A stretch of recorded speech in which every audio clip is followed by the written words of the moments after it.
गांव के एक बड़े परिवार में नई बहू पूजा की शादी होकर आई थी। पूजा बहुत ही सीधी, मेहनती और संस्कारी लड़की थी। शादी के शुरुआती दिनों में सब कुछ अच्छा चल रहा था, लेकिन कुछ दिनों बाद पूजा को समझ आ गया कि इस घर की पूरी रसोई अब उसे अकेले ही संभालनी है। उसने देखा कि रसोई में रात के बर्तन भी पड़े हुए थे। वह बिना कुछ बोले चुपचाप काम में लग गई। पहले बर्तन साफ किए, फिर चूल्हा जलाया, चाय बनाई और सबके लिए नाश्ता तैयार करने लगी। थोड़ी देर बाद सास रसोई में आई और बोली, बहू, आज नाश्ते में पराठे बना देना, बच्चों को बहुत पसंद है। पूजा मुस्कुराकर बोली, जी मां जी।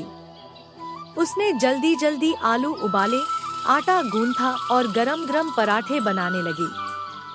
तभी जेठानी रसोई में आई और बोली, मेरे पति के लिए कम तेल वाले पराठे बनाना, उन्हें ज्यादा तेल पसंद नहीं। पूजा बिना कुछ कहे सबकी पसंद का ध्यान रखती रही। किसी को कम मिर्च चाहिए, किसी को ज्यादा घी, किसी को मीठी चाय।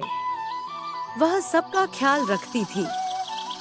पूरा दिन रसोई में काम करते करते पूजा थक जाती थी, लेकिन उसके चेहरे पर कभी शिकायत नहीं होती थी। एक दिन पूजा को तेज बुखार हो गया। उसके हाथ कांप रहे थे, लेकिन फिर भी वह रसोई में खड़ी होकर खाना बना रही थी। तभी उसका छोटा देवर राहुल वहां आया। राहुल ने पूछा, भाभी, आपकी तबीयत ठीक नहीं लग रही? पूजा बोली, थोड़ा बुखार है, लेकिन खाना तो बनाना ही पड़ेगा। राहुल को बहुत बुरा लगा। उसने पहली बार ध्यान से देखा कि पूजा सुबह से रात तक बिना रुके काम करती रहती है। उस दिन राहुल ने अपनी माँ से कहा, माँ, भाभी अकेले इतना काम करती हैं, कोई उनकी मदद क्यों नहीं करता?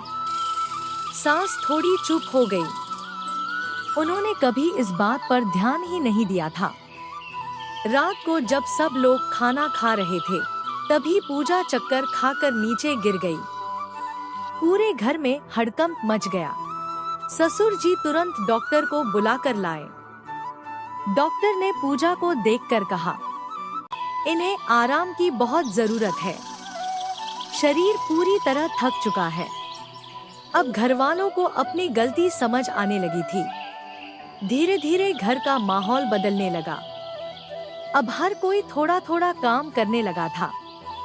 जेठानी भी पूजा के साथ रसोई में हाथ बंटाने लगी। एक दिन ससुर जी ने पूरे परिवार के सामने कहा, घर को जोड़कर रखने वाली असली ताकत हमारी बहू है।